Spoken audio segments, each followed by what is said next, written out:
Tila disyerto sa sobrang pagkatuyo ang bahagi ng isang dam sa Cebu dahil sa matinding init. May estudyante namang nahimatay sa Sorsogon. Saksi si Von Aquino. Kalalabas lang ng tricycle ng estudyanteng ito sa Sorsogon City nang bigla siyang matumba. Mabuti na lang nasalo siya ng kanyang kasama. May sakit sa puso ang estudyante na nahimatay sa gitna ng sobrang init. Kanya-kanyang diskarte na nga ang mga estudyante ngayong matinding perwisyong init at alinsangan. Meron na ngang nagdala ng electric fan sa eskwelahan sa Ilocos Sur.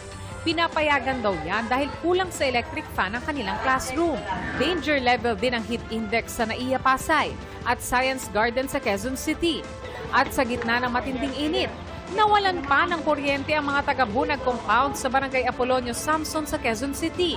Madaling araw kasi kanina, nagliyab ang bahagi ng linya ng kuryente na ayon sa Meralco ay dahil sa overloading sa linya. Hindi kami makahinga sa sobrang init sa bahay namin. Apektado ang mga nag-o-online class.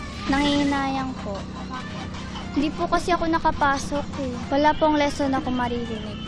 Naibalik ang kuryente bandang tanghali. Para hindi maulit, maglalagay raw ang Meralco ng transformer at secondary cable. We are remedying the situation by ensuring that we repair it as soon as possible. Patuloy rin na nararamdaman ang epekto ng El Nino sa iba pang bahagi ng bansa. Gaya sa Buhisan Dam sa Cebu City, na dati nakakapag-produce ng 6,000 cubic meters ng tubig kada araw. Ngayon, wala na itong tubig na naibibigay. Patuloy namang bumababa ang supply ng tubig mula sa Haklupan Dam sa Talisay City. Mula sa 30,000 cubic meters, nasa 8,000 cubic meters na lang ang nakukuha mula rito ayon sa Metro Cebu Water District. Para matugunan ang epekto ng El Nino, magkakasa ang DSWD ng Project Lawa at Binhi Training.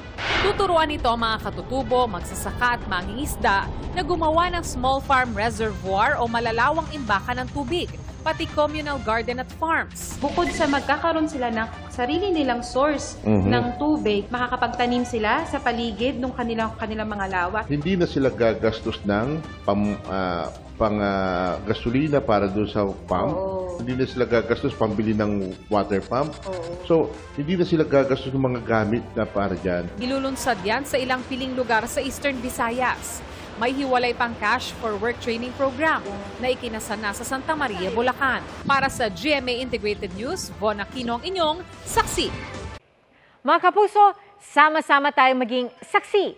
Mag-subscribe sa GMA Integrated News sa YouTube at para sa mga kapuso abroad, samahan niyo kami sa GMA Pinoy TV at sa www.gmanews.tv.